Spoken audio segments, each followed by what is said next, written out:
ಪ್ರೇಕ್ಷಕ ಮಹಾಪ್ರಭುಗಳಿಗೆ ಕಾಕನ ನಮಸ್ಕಾರಗಳು. ಏನಿದು ಕಾಕ, ಯಾವುದೋ ಒಂದು ಸರೋವರ ಪಕ್ಕದಲ್ಲಿ ಕೂತ್ಕೊಂಡಿದ್ದಾರೆ ಅಥವಾ ಒಂದು ಕಲ್ಯಾಣಿ ಪಕ್ಕದಲ್ಲಿ ಕೂತ್ಕೊಂಡಿದ್ದಾರೆ ಅಂತೀರಾ? ಹೌದು, ಒಂದು ಅನಿವಾರ್ಯ ಕಾರಣದ ಮೇಲೆ ನಾನು ಊರಿಗೆ ಬರಬೇಕಾಯ್ತು.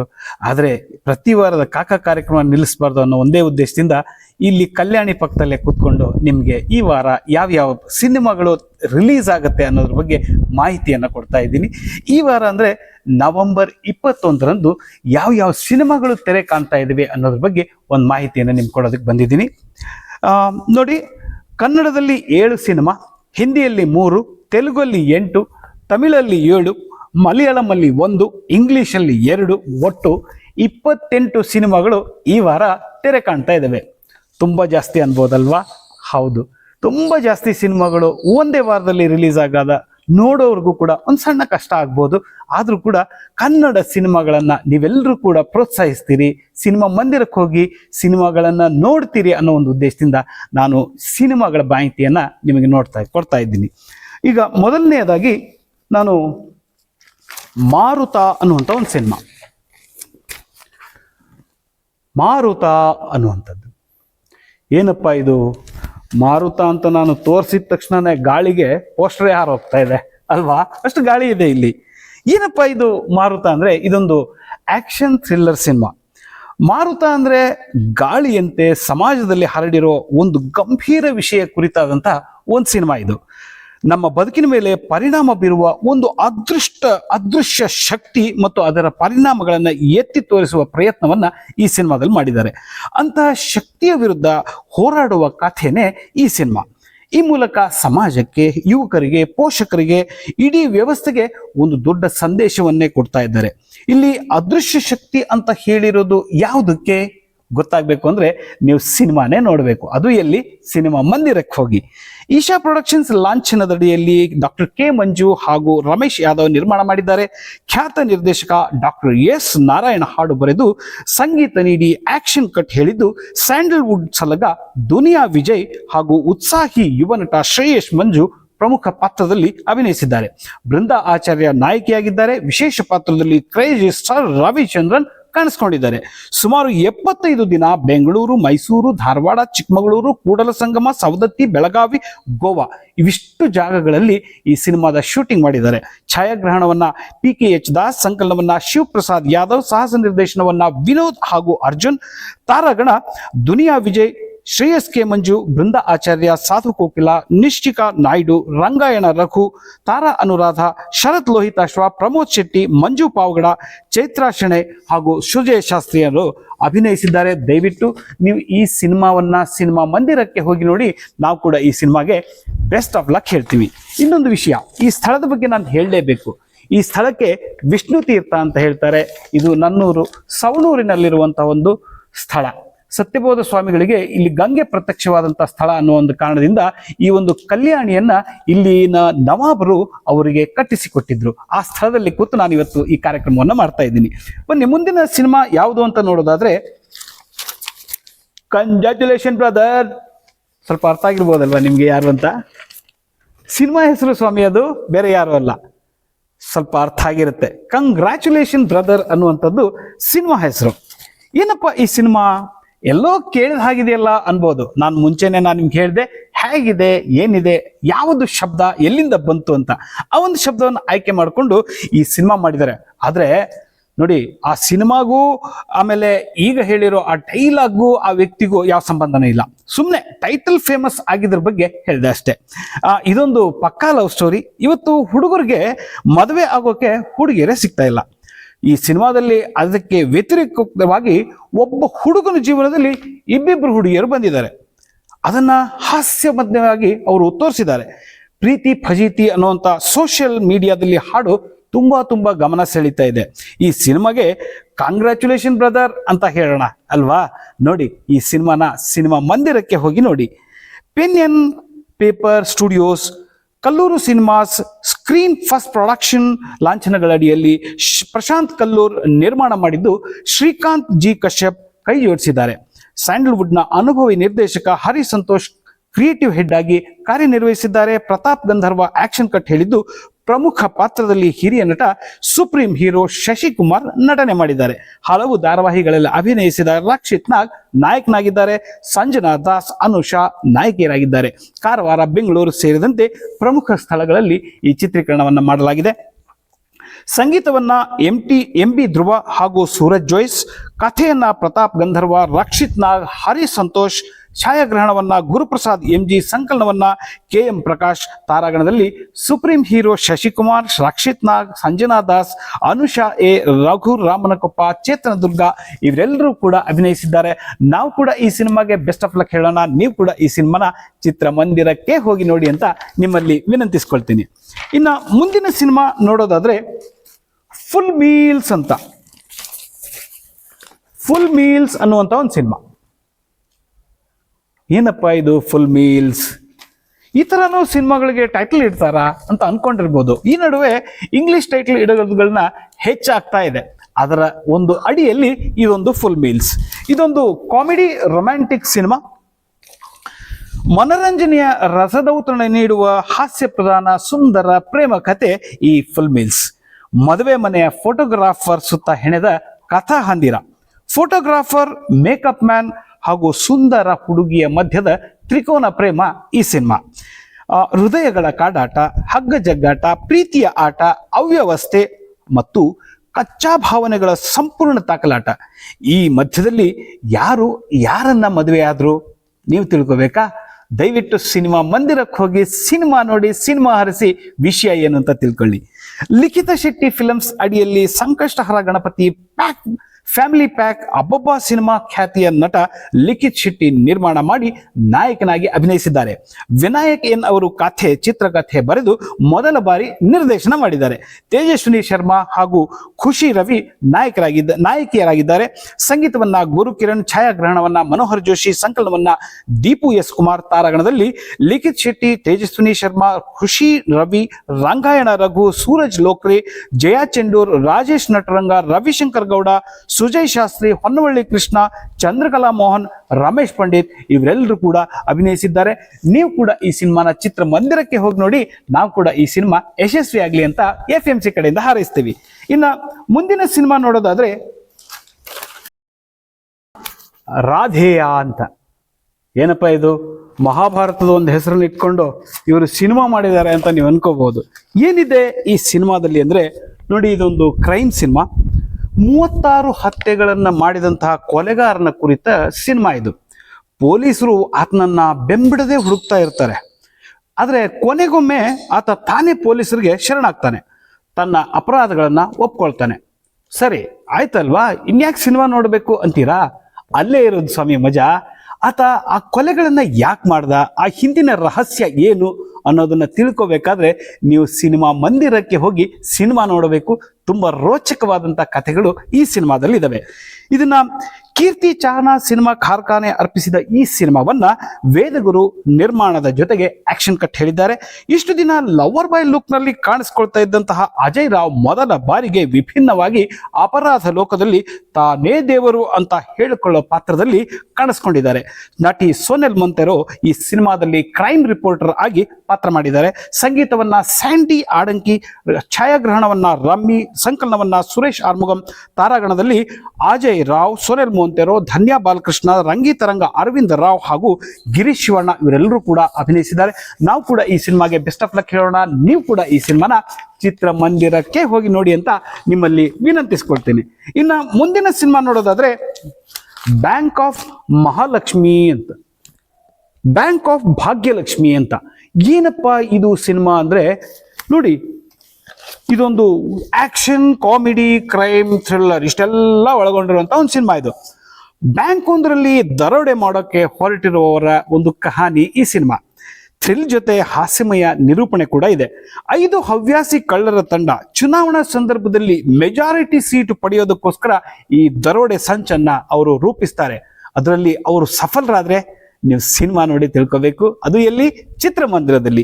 ರಂಗಿತರಂಗ ಅವನೇ ಸೀಮನ್ನಾರಾಯಣ ಸಿನಿಮಾ ಮೂಲಕ ಹೆಸರು ಮಾಡಿದ್ದಂತ ಅಂದ್ರೆ ನಿರ್ಮಾಣ ಮಾಡಿರುವಂತಹ HK ಪ್ರಕಾಶ್ ಬಂಡವಾಳ ಹೂಡಿದ್ದು ಚಾರ್ಲಿ ಸೇರಿದಂತೆ ಕನ್ನಡದ ಪ್ರಮುಖ ಚಿತ್ರಗಳಿಗೆ VFX ಮಾಡಿರುವ ಅಭಿಷೇಕ್ ಮಂಜುನಾಥ್ ಮೊದಲ ಬಾರಿ ಈ ಸಿನಿಮಾವನ್ನ ನಿರ್ದೇಶನ ಮಾಡಿದ್ದಾರೆ. ದಿಯಾ KTM ಖ್ಯಾತಿಯ ರಕ್ಷಿತ್ ಶೆಟ್ಟಿ ಹಾಗೂ ಕೌಸಲ್ಯ ಸುಪ್ರಜಾರಾಮ ಶೆಟ್ಟಿಯ ಖ್ಯಾತಿಯ ಬೃಂದಾ ಆಚಾರ್ಯ ಅವರು ಪ್ರಮುಖ ಪಾತ್ರದಲ್ಲಿದ್ದಾರೆ. ಸಂಗೀತವನ್ನ ಜೂಡಾ ಸ್ಯಾಂಡೀಸ್, ಛಾಯಾಗ್ರಹಣವನ್ನ ಅಭಿಷೇಕ್ ಜಿ ಕಾಸರಗೋಡು, ಸಂಕಲನವನ್ನ ತೇಜಸ್ ಗೌಡ, ತಾರಾಗಣದಲ್ಲಿ ದೀಕ್ಷಿತ್ ಶೆಟ್ಟಿ, ಗೋಪಾಲಕೃಷ್ಣ ದೇಶಪಾಂಡೆ, ಬೃಂದಾ ಆಚಾರ್ಯ, ಸಾಧು ಕೋಕಿಲ, ಶ್ರುತಿ ಹರಿಹರನ್, ವಿಶ್ವನಾಥ್ ಮಾಂಡಲಿಕ್, ಶ್ರೇಯಶ್ ಶರ್ಮಾ, ಅಶ್ವಿನಿ ರಾವ್ ಪಲ್ಲಕ್ಕಿ ಇವರೆಲ್ಲರೂ ಕೂಡ ಅಭಿನಯ ಮಾಡಿದ್ದಾರೆ. ನೀವು ಕೂಡ ಈ ಸಿನಿಮಾನ ಚಿತ್ರಮಂದಿರಕ್ಕೆ ಹೋಗಿ ನೋಡಿ. ನಾವು ಕೂಡ FMC ವತಿಯಿಂದ ಈ ಸಿನಿಮಾ ಯಶಸ್ವಿ ಆಗಲಿ ಅಂತ ಹಾರೈಸ್ತೇವೆ. ಇನ್ನ ಮುಂದಿನ ಸಿನಿಮಾ ನೋಡೋದಾದ್ರೆ ದಿ ಟಾಸ್ಕ್ ಅನ್ನುವಂಥದ್ದು. ಟಾಸ್ಕ್ ಅನ್ನೋದೇ ಜೋರಾಗಿ ಕಾಣಿಸ್ತಾ ಇದೆ. ದಿ ಟಾಸ್ಕ್, ದಿ ಅನ್ನೋದು ಮುಂದೆ ಮೇಲೆ ಚಿಕ್ಕದಾಗಿ ಕಾಣಿಸ್ತಾ ಇದೆ. ಏನಪ್ಪಾ ಈ ಸಿನಿಮಾ? ಟಾಸ್ಕ್ ಅಂದ್ರೆ ನಿಮಗೆ ಗೊತ್ತು, ಯಾವುದೋ ಒಂದು ಕೆಲಸಕ್ಕೆ ಒಬ್ಬರನ್ನ ಒಪ್ಪಿಸಿದಾಗ ಅದನ್ನು ನಾವು ಟಾಸ್ಕ್ ಅಂತ ಹೇಳ್ತೀವಿ. ಇದೊಂದು ಥ್ರಿಲ್ಲರ್ ಸಿನಿಮಾ. ನೋಡಿ, SSLC ವಿದ್ಯಾರ್ಥಿನಿ ಬೆಂಗಳೂರಿನಲ್ಲಿ ನಡೆದ ಗಂಭೀರ ಅನ್ಯಾಯಕ್ಕೆ ಸಾಕ್ಷಿಯಾಗಿದ್ದು ಅದಕ್ಕಾಗಿ ಹೋರಾಟ ಮಾಡೋದಕ್ಕೆ ಪಣ ತೊಡ್ತಾಳೆ. ಭಯಭೀತರಾದ ಪೋಷಕರು ಮತ್ತು ಅಪಾಯಕಾರಿ ಸ್ಥಳೀಯ ಅಪರಾಧಿಗಳು ಅವಳ ಪ್ರಯತ್ನವನ್ನ ತಡೀತಾರೆ. ಒಬ್ಬ ವಕೀಲ ಮತ್ತು ನಿವೃತ್ತ ಪೊಲೀಸ್ ಅಧಿಕಾರಿಯು ವಿದ್ಯಾರ್ಥಿನಿಯನ್ನ ರಹಸ್ಯವಾಗಿ ಬೆಂಗಳೂರಿಗೆ ಕರೆತರಲು ಇಬ್ಬರು ಯುವಕರನ್ನ ನೇಮಿಸ್ತಾರೆ. ಇದೇ ಟಾಸ್ಕ್. ಆ ಒಂದು ಟಾಸ್ಕ್ ಅಲ್ಲಿ ಈ ಇಬ್ರು ಯುವಕರು ಆ ಹುಡುಗಿಯರನ್ನ ಬೆಂಗಳೂರಿಗೆ ಕರೆತರುವಲ್ಲಿ ಸಫಲರಾದ್ರ ಅದನ್ನ ನೀವು ಸಿನಿಮಾ ನೋಡಬೇಕು. ತುಂಬಾ ಇಂಟ್ರೆಸ್ಟಿಂಗ್ ಆಗಿದೆ. ಲೋಕಪೂಜ್ಯ ಪಿಕ್ಚರ್ ಹೌಸ್ ಮೂಲಕ ವಿಜಯ್ ಕುಮಾರ್ ಕೆ ಹಾಗೂ ರಾಮಣ್ಣ ಈ ನಿರ್ಮಾಣ ಮಾಡಿದ್ದಾರೆ. ರಾಘು ಶಿವಮೊಗ್ಗ ನಿರ್ದೇಶನದ ಈ ಸಿನಿಮಾದಲ್ಲಿ ಸಾಗರ್ ರಾಮ್ ಹಾಗೂ ಜಯಸೂರ್ಯ ಆಜಾದ್ ಅವರು ಪ್ರಮುಖ ಪಾತ್ರದಲ್ಲಿದ್ದಾರೆ. ಸಂಗೀತವನ್ನ ಜೂಡಾ ಸ್ಯಾಂಡಿ, ಛಾಯಾಗ್ರಹಣವನ್ನ ಪ್ರದೀಪ್ ಪದ್ಮಕುಮಾರ್, ಸಂಕಲನವನ್ನ ಪ್ರಕಾಶ್ ಕಾರಿಂಜ, ಗೀತ ರಚನೆಯನ್ನ ವಿ ನಾಗೇಂದ್ರ ಪ್ರಸಾದ್, ನಾಗಾರ್ಜುನ ಶರ್ಮಾ, ಪ್ರಮೋದ್ ಮರವಂತೆ ಅವರು ಮಾಡಿದ್ದಾರೆ.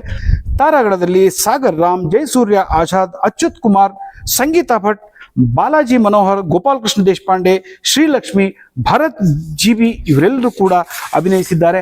ನೀವು ಕೂಡ ಈ ಸಿನಿಮಾನ ಚಿತ್ರಮಂದಿರಕ್ಕೆ ಹೋಗಿ ನೋಡಿ. ನಾವು ಕೂಡ ಈ ಸಿನಿಮಾಗೆ ಬೆಸ್ಟ್ ಆಫ್ ಲಕ್ ಹೇಳ್ತೀವಿ. ಇನ್ನು ಮುಂದಿನ ಸಿನಿಮಾ ಗಿಡುಗ ಅಂತ. ಯಾಕೆ ಕಾಕ ಪೋಸ್ಟರ್ ತೋರಿಸ್ತಾ ಇಲ್ಲ ಅಂತೀರಾ? ನಮಗೆ ಈ ಪೋಸ್ಟರ್ ಸಿಕ್ಕೇ ಇಲ್ಲ ಸ್ವಾಮಿ. ಇದೊಂದು ಮಿಸ್ಟ್ರಿ ಥ್ರಿಲ್ಲರ್ ಸಿನಿಮಾ. ಗಿಡುಗ ಅಂದ್ರೆ ಗೊತ್ತು, ಹದ್ದು ಮೇಲ್ಗಡೆ ಹಾರ್ತಾ ಇರುತ್ತೆ. ಆ ಒಂದು ಹದ್ದಿನ ಹೆಸರನ್ನ ಇಟ್ಕೊಂಡು ಗಿಡುಗ ಅಂತ ಒಂದು ಸಿನಿಮಾ ಮಾಡಿದ್ದಾರೆ. ಏನಿದೆ ಇದರಲ್ಲಿ ಅಂದ್ರೆ, ದಿ ಹಂಟರ್ ಅನ್ನುವಂತ ಒಂದು ಅಡಿ ಬರಹ ಇರುವ ಈ ಸಿನಿಮಾ ಅಣ್ಣ ತಂಗಿ ಪ್ರೀತಿಯ ಕಥೆ. ಹುಡುಗ ತನ್ನ ಸಹೋದರಿಯೊಂದಿಗೆ ನಗರಕ್ಕೆ ಭೇಟಿ ನೀಡಿದಾಗ ಅವಳು ನಿಗೂಢವಾಗಿ ಕಣ್ಮರೆಯಾಗ್ತಾಳೆ. ಹತಾಶ ಸಹೋದರ ಅವಳನ್ನ ಹುಡುಕ್ತಾ ಇರುವಾಗ ಆಘಾತಕಾರಿ ರಹಸ್ಯಗಳು ಹೊರಬೀಳ್ತವೆ. ಆತ ತನ್ನ ಸಹೋದರಿಯನ್ನ ಕರೆದುಕೊಂಡು ಬಂದ. ಆ ಹಾದಿಯಲ್ಲಿ ಆತ ಕಂಡುಕೊಂಡ ಸತ್ಯಗಳೇನು, ಇವೆಲ್ಲವೂ ಕೂಡ ರಿವೀಲ್ ಆಗ್ಬೇಕಂದ್ರೆ ನೀವು ಸಿನಿಮಾ ನೋಡಲೇಬೇಕು. ಶ್ರೀ ಸಿನಿಮಾಸ್ ಬ್ಯಾನರ್ ನಡಿಯಲ್ಲಿ ರಾಜಾ ರಾಣಿ ರೋರರ್ ರಾಕೆಟ್ ಖ್ಯಾತಿಯ ಕೆಂಪೇಗೌಡ ಮಾಗಡಿಯವರು ಚಿತ್ರಕಥೆ ಸಂಭಾಷಣೆ ಬರೆದು ಬಂಡವಾಳ ಹೂಡಿ ಆಕ್ಷನ್ ಕಟ್ ಹೇಳಿದ್ದಾರೆ. ಶಂಕರ ನಾರಾಯಣ ನಂಬೂದರಿ ಮತ್ತು AV ರತೀಶ್ ಕೂರ್ಗ್ ನಿರ್ಮಾಣದಲ್ಲಿ ಕೈ ಜೋಡಿಸಿ ನಾಯಕನಾಗಿ ಅಭಿನಯಿಸಿದ್ದಾರೆ. ಸಹೋದರಿಯಾಗಿ ಭವಾನಿ ಬೆಂಗಳೂರು ಪ್ರಮುಖ ಪಾತ್ರದಲ್ಲಿದ್ದಾರೆ. ಬೆಂಗಳೂರು ಮಾಗಡಿ ಸುತ್ತಮುತ್ತ ಚಿತ್ರೀಕರಣವನ್ನು ಮಾಡಲಾಗಿದೆ. ಸಂಗೀತ ವಿಲ್ಸನ್ ಮುಕೇಶ್, ಛಾಯಾಗ್ರಹಣ ಸಂಗಮೇಶ್ ಇಂದೆ, ಸಂಕಲನ ಆದಿ ಆದರ್ಶ್ ಅನ್ನೋರು ಹಾಗೂ ತಾರಾಗಣದಲ್ಲಿ ರತೀಶ್ ಕೂರ್ಗ್, ಭವಾನಿ ಬೆಂಗಳೂರು, ಭಾನು ಆಶಾ, ಮೋಹನ್ ರೇವಣ್ಣ ಮಾಗಡಿ, ಮೋಹನ್ ಬೋದಿಕೋಟೆ, ಆಮೇಲೆ ಚನ್ನಬಸವ JD, ಆದ್ವಿಕೇಗೌಡ, ಚಾಮರಾಜ ಬೆಂಗಳೂರು ಇವರೆಲ್ಲರೂ ಕೂಡ ಅಭಿನಯಿಸಿದ್ದಾರೆ. ನೀವು ಕೂಡ ಈ ಸಿನಿಮಾನ ಚಿತ್ರಮಂದಿರಕ್ಕೆ ಹೋಗಿ ನೋಡಿ. ನಾವು ಕೂಡ ಈ ಸಿನಿಮಾಗೆ ಯಶಸ್ವಿಯಾಗಲಿ ಅಂತ ಹಾರೈಸ್ತೇವೆ. ಇಷ್ಟು 7 ಸಿನಿಮಾಗಳು ಈ ವಾರ ಅಂದ್ರೆ ನವೆಂಬರ್ 21ಕ್ಕೆ ತೆರೆ ಕಾಣ್ತಾ ಇರುವಂತಹ ಸಿನಿಮಾಗಳು. ಇನ್ನ ಬೇರೆ ಭಾಷೆಯ ಸಿನಿಮಾವನ್ನು ನೋಡೋದಾದ್ರೆ ಹಿಂದಿ ಭಾಷೆಯಲ್ಲಿ 3 ಸಿನಿಮಾಗಳು. 120 ಬಹದ್ದೂರ್, ಇದೊಂದು 1962ರಲ್ಲಿ ನಡೆದ ಸಿನೋ ಇಂಡಿಯನ್ ಯುದ್ಧದಲ್ಲಿ ಕೆಚ್ಚೆದೆಯಿಂದ ಹೋರಾಡಿದ ಮೇಜರ್ ಶೈತಾನ್ ಸಿಂಗ್ ಭಾಟಿ ಅವರ ಕುರಿತ ನೈಜ ಕತೆ ಈ ಸಿನಿಮಾ. ಮಸ್ತಿ 4 ಅನ್ನುವಂಥ ಒಂದು ಕಾಮಿಡಿ ಸಿನಿಮಾ. ಮಿಲಾಪ್ ಮಿಲನ್ ಝವೇರಿ ನಿರ್ದೇಶನದ ಈ ಸಿನಿಮಾದಲ್ಲಿ ವಿವೇಕ್ ಓಬೆರಾಯ್, ರಿತೇಶ್ ದೇಶ್ಮುಖ್, ಅರ್ಷದ್ ವಾರ್ಸಿ ಅವರು ಅಭಿನಯಿಸಿದ್ದಾರೆ. Hunted 3D ghost of the fast ಅನ್ನುವಂಥ ಹಾರರ್ ಸಸ್ಪೆನ್ಸ್ ಥ್ರಿಲ್ಲರ್ ಸಿನಿಮಾ. ಇದಿಷ್ಟು 3 ಸಿನಿಮಾಗಳು ಹಿಂದಿಯಲ್ಲಿ ತೆರೆ ಕಾಣ್ತಾ ಇರೋದು. ಇನ್ನ ತೆಲುಗುನಲ್ಲಿ 8 ಸಿನಿಮಾಗಳು. Dual, 12A railway colony, Paanch Minar, Premunte, Premilo 2 Saari, the face of the faceless, Kavili Kavanam, happy journey. ಒಟ್ಟು 8 ಸಿನಿಮಾಗಳು ತೆಲುಗಿನಲ್ಲಿ ತೆರೆ ಕಾಣ್ತಾ ಇರೋದು. ತಮಿಳಲ್ಲಿ 7 ಸಿನಿಮಾಗಳು. ತಿಯಾವರ ಕುಲೈ ನಡುಂಗ ಅನ್ನುವಂಥ ಒಂದು ಸಿನಿಮಾ, ಇದು ತಮಿಳಲ್ಲಿ. ಇದೇ ಸಿನಿಮಾ ತೆಲುಗುನಲ್ಲಿ ಮಫ್ತಿ ಪೊಲೀಸ್ ಅನ್ನುವಂಥ ಹೆಸರಿನಲ್ಲಿ ತೆರೆ ಕಾಣ್ತಾ ಇದೆ. ಇದರಲ್ಲಿ ಅರ್ಜುನ್ ಸರ್ಜಾ ಅವರು ಪ್ರಮುಖ ಪಾತ್ರದಲ್ಲಿ ಅಭಿನಯಿಸಿದ್ದಾರೆ. ಮಿಡಲ್ ಕ್ಲಾಸ್, ಮಾಸ್ಕ್ 2025, ಯೆಲ್ಲೋ 2025, ಇರ್ವಿನ್ ವಿಸಿಗಲ್, ಫ್ರೈಡೆ 2025 ಹಾಗೂ ಫ್ರೆಂಡ್ಸ್, ಒಟ್ಟು 7 ಸಿನಿಮಾಗಳು ತಮಿಳಲ್ಲಿ ತೆರೆ ಕಾಣ್ತಾ ಇವೆ. ಮಲಯಾಳಮಲ್ಲಿ 1 ಸಿನಿಮಾ, ಮಿಸ್ಟರಿ ಥ್ರಿಲ್ಲರ್ ಇರುವಂತಹ ಇಕೋ ಅನ್ನುವಂಥ ಒಂದು ಸಿನಿಮಾ ತೆರೆ ಕಾಣ್ತಾ ಇದೆ. ಇಂಗ್ಲಿಷಲ್ಲಿ 2 ಸಿನಿಮಾಗಳು, ಸಿಸು ರೋಡ್ ಟು ರಿವೆಂಜ್ ಅನ್ನುವಂಥ ಒಂದು action war cinema, wicked for the good ಅನ್ನುವಂಥ ಫ್ಯಾಂಟಸಿ ಮ್ಯೂಸಿಕಲ್ ಸಿನಿಮಾ. ಒಟ್ಟು ಈ ವಾರ 28 ಸಿನಿಮಾಗಳು ತೆರೆ ಕಾಣ್ತಾ ಇದ್ದಾವೆ. ಇನ್ನು ಪ್ರಮುಖವಾದ ಘಟ್ಟ ತೆರೆಮರೆಯ ರೋಚಕ ಕಥೆಗಳು. ತೆರೆ ಮೇಲಿರೋದನ್ನ ನೀವೆಲ್ಲ ನೋಡಿರ್ತೀರಾ, ತೆರೆ ಮರೆಯಲ್ಲಿ ಇರುವಂಥದ್ದೇ ರೋಚಕವಾದದ್ದು. ಆ ಒಂದು ನಿಟ್ಟಿನಲ್ಲಿ ನಾವು ಪ್ರತಿ ಬಾರಿ ಪ್ರಶ್ನೆಯನ್ನ ಕೇಳ್ತೀವಿ, ನೀವು ಅದಕ್ಕೆ ಉತ್ತರವನ್ನ ನೀಡಿದರೆ ರಿಯಲ್ ಮರ್ಕೆರ ಕಡೆಯಿಂದ ಒಂದು ಗಿಫ್ಟ್ ಹ್ಯಾಂಪರ್ ನಿಮ್ಮ ಮನೆವರೆಗೂ ತಲುಪುತ್ತೆ. ಅದಷ್ಟೇ ಅಲ್ಲ, ನಮ್ಮ ಚಿತ್ರರಂಗದಲ್ಲಿ ಆಗಿ ಹೋದ ಹಳೆಯ ವ್ಯಕ್ತಿಗಳು, ಹಿರಿಯ ವ್ಯಕ್ತಿಗಳ ಬಗ್ಗೆ ಮಹತ್ವವನ್ನ, ಚರಿತ್ರೆಯನ್ನ ನಿಮಗೆ ಹೇಳುವ ಮೂಲಕ ನೀವು ಕೂಡ ಚಿತ್ರರಂಗದಲ್ಲಿ ಸಾಕಷ್ಟು ತಿಳಿದುಕೊಳ್ಳಬಹುದು ಅನ್ನೋ ಉದ್ದೇಶದಿಂದ ಈ ಒಂದು ಕಾರ್ಯಕ್ರಮದಲ್ಲಿ ನಾವು ಅದನ್ನ ಹೇಳ್ತಾ ಇದ್ವಿ. ನಾವು ಕಳೆದ ಬಾರಿ ಒಂದು ಪ್ರಶ್ನೆಯನ್ನು ಕೇಳಿದ್ವಿ, ಗುಹೆಯಲ್ಲಿ ವಾಸವಾಗಿದ್ದ ಕನ್ನಡದ ಹೆಸರಾಂತ ಹಿರಿಯ ನಟ ಯಾರು ಅಂತ. ಅದಕ್ಕೆ ಉತ್ತರವನ್ನು ನೋಡೋಣ. ಗುಹೆಯಲ್ಲಿ ವಾಸವಾಗಿದ್ದ ಹೆಸರಾಂತ ಹಿರಿಯ ನಟ ಬೇರಾರು ಅಲ್ಲ, ಚನ್ನಪಟ್ಟಣ ರಾಮಸ್ವಾಮಿ ಸಿಂಹ ಅಂತ. ಸಿಂಪಲ್ ಆಗಿ ಹೇಳಬೇಕು ಅಂದರೆ CR ಸಿಂಹ ಅಂತ. ನೋಡಿ, ಏನಪ್ಪ ಇದು, ಅವ್ರು ಗುಹೆ ಒಳಗಿದ್ರ ಹಿಂಗೆಲ್ಲ ನೀವು ಯೋಚನೆ ಮಾಡ್ಬೋದು. ಏನು ಆ ಥರ ಎಲ್ಲ ಯೋಚನೆ ಮಾಡಬೇಡಿ. ಅವ್ರ ಮನೆಗೆ ಅವ್ರು ಇಟ್ಟ ಹೆಸರು ಗುಹೆ. ಯಾಕೆ ಹೇಳಿ? ಅವ್ರ ಹೆಸರು ಏನು? ಸಿಂಹ ಅಂತ. ಸಿಂಹ ಇರೋದಲ್ಲಿ ಗುಹೆಯಲ್ಲಿ. ಆ ಒಂದು ಕಾರಣದಿಂದ ಅವರು ತಮ್ಮ ಮನೆಗೆ ಗುಹೆ ಅಂತ ಹೆಸರಿಟ್ಕೊಂಡು ಅದರಲ್ಲಿ ನಮ್ಮ CR ಸಿಂಹ ವಾಸ ಮಾಡ್ತಾ ಇದ್ರು. ಬನ್ನಿ, ಅವ್ರ ಮನೆಯಲ್ಲಿ ಏನೇನಿತ್ತು, ಅವರವರ ಒಂದು ಜೀವನ ಚರಿತ್ರೆ ಏನು ಅನ್ನೋದ್ರ ಬಗ್ಗೆ ನೋಡೋದಾದ್ರೆ, ನೋಡಿ, ಅವರು ರಂಗಭೂಮಿ ಕಲಾವಿದರು, ಚಲನಚಿತ್ರ ನಿರ್ದೇಶಕರು, ನಟರು ಹಾಗೂ ಹಲವಾರು ನಾಟಕಗಳನ್ನು ಬರೆದವರು. ಪ್ರಭಾತ್ ಕಲಾವಿದರು ಸಂಸ್ಥೆಯಿಂದ ವೃತ್ತಿಯನ್ನ ಆರಂಭಿಸಿ ತಮ್ಮದೇ ಆದ ನಟರಂಗ ಅನ್ನುವಂಥ ಒಂದು ಸಂಸ್ಥೆಯನ್ನ ಕಟ್ಟಿದವರು. 1942 ಜೂನ್ 16ರಂದು ಚನ್ನಪಟ್ಟಣದಲ್ಲಿ ಅವರು ಹುಟ್ಟುತ್ತಾರೆ. ತಂದೆ ರಾಮಸ್ವಾಮಿ ಶಾಸ್ತ್ರಿ, ತಾಯಿ ಲಲಿತಮ್ಮ. ಪ್ರಸಿದ್ಧ ನಟ ಪ್ರಣಯರಾಜ ಶ್ರೀನಾಥ್ ಇವರ ತಮ್ಮ. ಪತ್ನಿ ಶಾರದಾಮಣಿ, ಮಗ ಋತ್ವಿಕ್, ಸೊಸೆ ಜಸ್ಲಿನ್, ಮಗಳು ಅಖಿಲ ಹಾಗೂ ಅಳಿಯ ದಿನೇಶ್ ರವಿರಾಜ್. ಇವರ ಮುದ್ದಾದ ಪೂರ್ತಿ ಕುಟುಂಬ. ಬಸವನಗುಡಿಯ ನ್ಯಾಷನಲ್ ಕಾಲೇಜಿನ ವಿದ್ಯಾರ್ಥಿ. ತಮ್ಮ 12ನೇ ವಯಸ್ಸಿನಲ್ಲೇ ರಂಗಭೂಮಿಯನ್ನು ಪ್ರವೇಶ ಮಾಡ್ತಾರೆ. 13ನೇ ವಯಸ್ಸಿನಲ್ಲಿ ಫಿಲ್ಮಿ ಡಾಕ್ಟರ್ ಅನ್ನುವಂಥ ಒಂದು ಪುಸ್ತಕ ಬರೆದಾಗ ಅವರಿಗೆ ಪ್ರಕಾಶಕರ ಕಡೆಯಿಂದ ದೊರೆತದ್ದು ಕೇವಲ 15 ರೂಪಾಯಿಗಳು. 1959ರಲ್ಲಿ ಡಾಕ್ಟರ್ H. ನರಸಿಂಹಯ್ಯ ಅವರ ನ್ಯಾಷನಲ್ ಹಿಸ್ಟ್ರಾನಿಕ್ಸ್ ಕ್ಲಬ್ ಸೇರಿ ಬಹದ್ದೂರ ಗಂಡ ಹಾಗೂ ಮನವೆಂಬ ಮರ್ಕಟ ಅನ್ನುವಂಥ ನಾಟಕಗಳಲ್ಲಿ ಅಭಿನಯ ಮಾಡ್ತಾರೆ. 1972ರಲ್ಲಿ ತಮ್ಮ ಸ್ನೇಹಿತರನ್ನೆಲ್ಲ ಒಗ್ಗೂಡಿಸಿ ನಟರಂಗ ಸಂಘ ಸಂಸ್ಥೆಯನ್ನ ಆರಂಭಿಸ್ತಾರೆ. ಆ ಮೂಲಕ ಕಾಕನಕೋಟೆ ಹಾಗೂ ತುಘಲಕ್ ನಾಟಕಗಳನ್ನ ನಿರ್ದೇಶನ ಮಾಡಿ ಅಭಿನಯಿಸ್ತಾರೆ. ಇವೆರಡು ನಾಟಕಗಳು ಇವತ್ತಿಗೂ ಜನಮಾನಸದಲ್ಲಿ ಸ್ಥಾನ ಪಡೆದಿದ್ದಾವೆ. ಶೇಕ್ಸ್ಪಿಯರ್ನ ಮಿಡ್ ಸಮರ್ ನೈಟ್ ಡ್ರೀಮ್ಸ್ ಹಾಗೂ ಓಥೆಲ್ಲೋ ನಾಟಕಗಳನ್ನು ಅನುವಾದಿಸಿ ಅಭಿನಯಿಸಿ ನಿರ್ದೇಶನ ಮಾಡಿದ ನಾಟಕಗಳನ್ನ ಕರ್ನಾಟಕನೂ ಸೇರಿದಂತೆ ದೆಹಲಿ, ಮುಂಬೈ, ಮದ್ರಾಸ್ ಹಾಗೂ ಕೋಲ್ಕತ್ತಾ ನಗರಗಳಲ್ಲಿ ಪ್ರದರ್ಶನ ಮಾಡ್ತಾರೆ. ಆ ಮೂಲಕ ಅವರು ಬೆಂಗಳೂರ ಲಿಟಲ್ ಥಿಯೇಟರ್ ಅನ್ನುವಂಥ ಒಂದು ಮೆಂಬರ್ ಕೂಡ ಆಗ್ತಾರೆ. BLTಯ ಈ ನಾಟಕಗಳಾದ ಸೂರ್ಯ ಶಿಕಾರಿಯಲ್ಲಿ ಹಿಂದಿ ಚಿತ್ರರಂಗದ ಪ್ರಸಿದ್ಧ ನಟ ಉತ್ಪಲ್ ದತ್ ಹಾಗೂ ತುಘಲಕ್ನಲ್ಲಿ ಕನ್ನಡದ ಜ್ಞಾನಪೀಠಿ ಗಿರೀಶ್ ಕಾರ್ನಾಡ್ ಅವರು ಕೂಡ ಅಭಿನಯ ಮಾಡಿದ್ರು. ಈ ಒಂದು ವಿಷಯದಲ್ಲಿ ನಾಟಕ ರಂಗದಿಂದ ನಮ್ಮ ಸಿನಿಮಾ ರಂಗಕ್ಕೆ ಬಂದವರು ಈ CR ಸಿಂಹ ಅವರು. 1953ರಲ್ಲಿ ಏಕವ್ಯಕ್ತಿ ಆಧಾರಿತ ವೇದಿಕೆ ಥಿಯೇಟರ್ ಗ್ರೂಪ್ ಅನ್ನು ಹುಟ್ಟು ಹಾಕಿದವರು CR ಸಿಂಹ ಅವರು. ಬಹುಶಃ ಮೊದಲನೇ ಬಾರಿ ಈ ಏಕವ್ಯಕ್ತಿ ನಾಟಕವನ್ನು ಆರಂಭಿಸಿದವರು CR ಸಿಂಹನೇ ಅನ್ಸುತ್ತೆ. ಟಿಪಿಕಲ್ ಕೈಲಾಸಂ ವೇದಿಕೆಯಲ್ಲಿ ಯಶಸ್ವಿಯಾದ ನಾಟಕ. ಈ ನಾಟಕ ಅಮೆರಿಕ, ಕೆನಡಾ ಹಾಗೂ ಇಂಗ್ಲೆಂಡ್ಗಳಲ್ಲಿ ಕೂಡ ಪ್ರದರ್ಶನ ಕಂಡಿತ್ತು. ಮೀಸೆ ಬಂದವರು, ಭೈರವಿ, ಕರ್ಣ, ರಸಋಷಿ, ಕುವೆಂಪು, ಮ್ಯಾಕ್ಬೆತ್, ಮದುವೆ, ಹಾವು ಏಣಿ ಇವೆಲ್ಲ ನಾಟಕಗಳು ವೇದಿಕೆಯಿಂದ ಹೊರಹೊಮ್ಮಿದಂಥವು. ರಸಋಷಿ ಕುವೆಂಪು ನಾಟಕವನ್ನ ಸಿಂಹ ಅವರ ಮಗ ಋತ್ವಿಕ್ ಸಿಂಹ ನಿರ್ದೇಶನ ಮಾಡಿದ್ದು, ಸಿಂಹ ಅವರು ಅದರಲ್ಲಿ ಕುವೆಂಪು ಪಾತ್ರವನ್ನ ಮಾಡಿದ್ರು.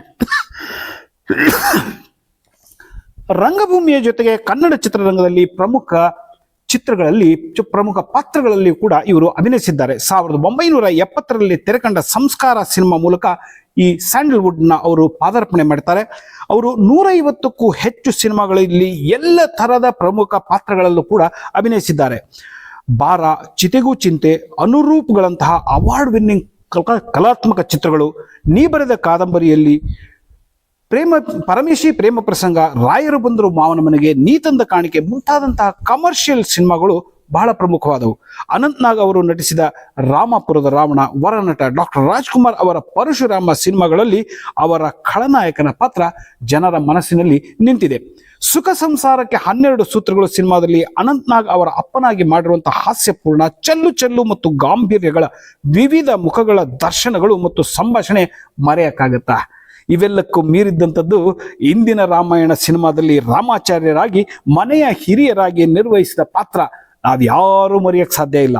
ಅಷ್ಟೇ ಅಲ್ಲ, ಈ ಕಾಕನಕೋಟೆ, ಶಿಕಾರಿ, ಅಶ್ವಮೇಧ, ಅಂಗೈಯಲ್ಲಿ ಅಪ್ಸರೆ ಸಿನಿಮಾಗಳ ನಿರ್ದೇಶನವನ್ನು ಕೂಡ CR ಸಿಂಹ ಅವರು ಮಾಡಿದ್ದಾರೆ. ದೂರದರ್ಶನದ ಕನ್ನಡ, ಹಿಂದಿ, ಇಂಗ್ಲಿಷ್ ಭಾಷೆಯ ಧಾರಾವಾಹಿಗಳಲ್ಲೂ ಕೂಡ ಅಭಿನಯ ಮಾಡಿದ್ದಾರೆ. ಶಂಕರ್ನಾಗ್ ಅವರ ಮಾಲ್ಗುಡಿ ಡೇಸ್ನಲ್ಲಿ ಅಭಿನಯಿಸಿದ್ದಾರೆ. ಗೋರೂರು ಇನ್ ಅಮೇರಿಕಾ ಎಂಬ ಪ್ರವಾಸಿ ಕಥನದಲ್ಲಿ ಗೋರೂರು ಪಾತ್ರವನ್ನು ಕೂಡ ಅವರು ಮಾಡಿದ್ದಾರೆ. ಈ ಧಾರಾವಾಹಿ America, New York, Washington DC, Niagara Falls, Disneyland ಹಾಗೂ ಹಾಲಿವುಡ್ನ ಯೂನಿವರ್ಸಲ್ ಸ್ಟುಡಿಯೋಗಳಲ್ಲಿ ಚಿತ್ರೀಕರಣ ಆಗಿದ್ದು ತುಂಬಾ ವಿಶೇಷ. ಸಿಂಹ ಅವರು 5 ನಾಟಕಗಳನ್ನು ಬರೆದಿದ್ದಾರೆ. ವಿಜಯ ಕರ್ನಾಟಕ ಪತ್ರಿಕೆಗಳಲ್ಲಿ 6 ವರ್ಷಗಳ ಕಾಲದಲ್ಲಿ ಪ್ರತಿ ಶುಕ್ರವಾರ ನಿಮ್ಮ ಸಿಂಹ ಅನ್ನುವಂಥ ಒಂದು ಅಂಕಣವನ್ನು ಕೂಡ ಬರಿತಾ ಇದ್ರು. CR ಸಿಂಹ ಅವರಿಗೆ ರಂಗಭೂಮಿ ಹಾಗೂ ಸಿನಿಮಾ ರಂಗದಲ್ಲಿ ಹಲವಾರು ಪ್ರಶಸ್ತಿಗಳು ಬಂದಿವೆ. 2003ರಲ್ಲಿ ಭಾರತ ಸರ್ಕಾರ ಸಂಗೀತ ನಾಟಕ ಅಕಾಡೆಮಿ ಪ್ರಶಸ್ತಿ ನೀಡಿ ಗೌರವಿಸಿದೆ. ಇದಲ್ಲದೆ ಕರ್ನಾಟಕ ರಾಜ್ಯ ಅಕಾಡೆಮಿ ಪ್ರಶಸ್ತಿ, ಆರ್ಯಭಟ ಪ್ರಶಸ್ತಿ, ರಾಜ್ಯೋತ್ಸವ ಪ್ರಶಸ್ತಿಗಳು ಕೂಡ ಇವರಿಗೆ ಸಂದಿವೆ. ಹಿರಿಯ ನಟ CR ಸಿಂಹ ಬಹಳ ವರ್ಷಗಳಿಂದ ಅನಾರೋಗ್ಯದ ಕಾರಣ ಸೇವಾ ಕ್ಷೇತ್ರ ಖಾಸಗಿ ಆಸ್ಪತ್ರೆಯಲ್ಲಿ ಚಿಕಿತ್ಸೆಯನ್ನು ಪಡಿತಾ ಇದ್ರು. ಅದು ಫಲಕಾರಿಯಾಗದೆ 2014 ಫೆಬ್ರವರಿ 28ರಂದು ಶುಕ್ರವಾರ ಕೊನೆಯುಸಿರೆಳಿತಾರೆ. ಸಿಂಹ ಹೇಗೆ ನಡೆದರೂ ಅದಕ್ಕೊಂದು ಘನತೆ ಇದ್ದ ಹಾಗೆ. ಸಿಕ್ಕಾಪಟ್ಟೆ ಹಾಸ್ಯಪಜ್ಞೆಯ ಗುಹೆಯ ಸಿಂಹ ಅವರ ವೃತ್ತಿ ರಂಗಭೂಮಿ, ಹವ್ಯಾಸಿ ರಂಗಭೂಮಿ ಹಾಗೂ ಕಲೆಯ ಅನುಭವಗಳು ಇವತ್ತಿನ ಚಿತ್ರ ತಯಾರಕರಿಗೆ ತುಂಬ ಮಾದರಿ. ಸಿಂಹ ಏನೇ ಮಾಡಿದ್ರು ಅದಕ್ಕೊಂದು ಅಚ್ಚುಕಟ್ಟು. ಅವರು ಭಾಷಣ ಮಾಡಲಿ, ನಾನು ಕೋಳಿಕೆ ರಂಗ ಅಂತ ಹಾಡು ಹೇಳಲಿ, ಸುಮ್ಮನೆ ಸೌಜನ್ಯದಿಂದ ನಗಲಿ, ಗಂಭೀರ್ಯದಲ್ಲಿ ಮೇಳೈಸಲಿ, ನಿಮ್ಮ ಸಿಂಹ ಎಂಬ ಅವರ ಪತ್ರಿಕೆಯ ಬರವಣಿಗೆಯಲ್ಲಿರಲಿ, ಅವರು ಮನೆ ಕಟ್ಟಿ ಅದರಲ್ಲಿ ಇರುವ ರೀತಿ ಕೂಡ ಎಲ್ಲದರಲ್ಲೂ ಒಂದು ವಿಶೇಷವನ್ನು ಇಟ್ಕೊಂಡವರು ನಮ್ಮ CR ಸಿಂಹ ಅವರು. ಇದಕ್ಕೆ ಸರಿಯಾದ ಉತ್ತರವನ್ನು ನೀಡಿದವರು ಮಧು ಜೋಶಿ ಅಂತ. ಈಗ ನಮ್ಮ ಈ ಕಾರ್ಯಕ್ರಮವನ್ನು ನೋಡಿ ಪ್ರಶ್ನೆಗೆ ಉತ್ತರವನ್ನು ನೀಡಿರುವಂಥ ನಿಮಗೆಲ್ಲರಿಗೂ ಕೂಡ ನಾನು ಧನ್ಯವಾದಗಳನ್ನು ಅರ್ಪಿಸ್ತಾ ಇದ್ದೀನಿ. ಈಗ ಈ ವಾರದ ಪ್ರಶ್ನೆ ಏನು ಅಂದರೆ, ವೆಂಕಟರಂಗನ್ ಅಯ್ಯಂಗಾರ್ ಎಂಬ ಮೂಲ ಹೆಸರಿನ ಕನ್ನಡದ ಹೆಸರಾಂತ ನಟ ಯಾರು ಅಂತ. ವೆಂಕಟರಂಗನ್ ಅಯ್ಯಂಗಾರ್, ಇದರ ಬಗ್ಗೆ ನಿಮ್ಮ ಉತ್ತರವನ್ನು ಸೋಷಿಯಲ್ ಮೀಡಿಯಾದಲ್ಲಿ, ಯೂಟ್ಯೂಬ್ ಇರ್ಬೋದು, ಫೇಸ್ಬುಕ್ ಇರ್ಬೋದು, ಇನ್ಸ್ಟಾಗ್ರಾಮ್ ಇರ್ಬೋದು, ಕಮೆಂಟ್ ಮೂಲಕ ಉತ್ತರವನ್ನು ತಿಳಿಸಿ ರಿಯಲ್ ಮಾರ್ಕರ ಕಡೆಯಿಂದ ಒಂದು ಬಹುಮಾನವನ್ನು ನಿಮ್ಮ ಮನೆಯವರೆಗೂ ಪಡೆಯಿರಿ ಅಂತ ಹೇಳಿಕೊಂಡು ಈ ವಾರದ ಕಾರ್ಯಕ್ರಮವನ್ನು ಮುಗಿಸ್ತಾ ಇದ್ದೀನಿ. ಧನ್ಯವಾದಗಳು, ನಮಸ್ಕಾರ.